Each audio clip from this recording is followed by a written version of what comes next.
I feel like we so often hear about country music being the music of conservatives, Republicans, the right, which is really interesting because historically country music has not always been that way, and to this day it still definitely is not.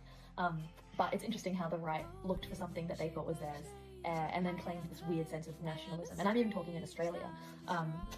This is especially way more prevalent in the US, but in Australia, to an extent, we don't really follow it that hard. We're not like a gun-toting, you know, putting on the cowboy hat and all that kind of stuff country at all, but we are in a Kiribati and a Stubby kind of culture.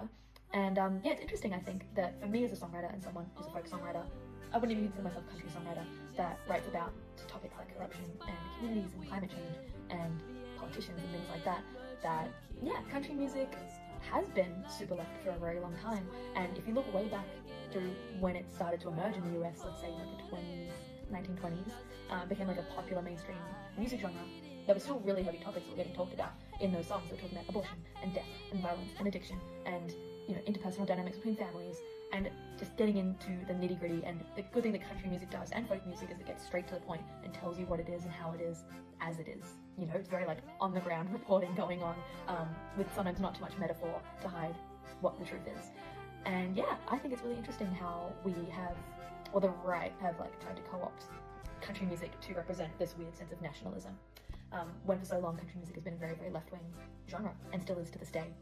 So I wrote a song called Shape of Change, which in my head is a country song. My bandmates did not think it was a country song when I told them. I was like, no, do you like that country song on the EP? And they were like, what country song? And I was like, you know, Shape of Change, that's what it's called. And they're like, that's not a country song.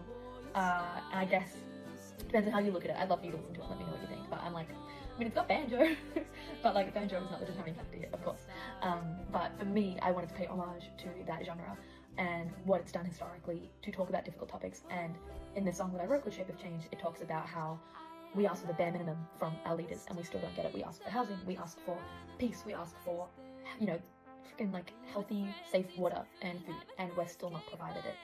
Because they are way too busy with their other priorities, which is starting wars for oil and trying to increase GDP for the sake of it. And yeah, like being beholden to other interests that are not the interests of their people and that are not the interests of everyday working class people that actually make the country run. So anyway, if you want to listen to that song, then feel free. My name's Skyla, G-A-I-L-L-A, and yeah, thanks for listening. I just wanted to share a little bit of the backstory behind my song and why I wrote it, and yeah, have a listen.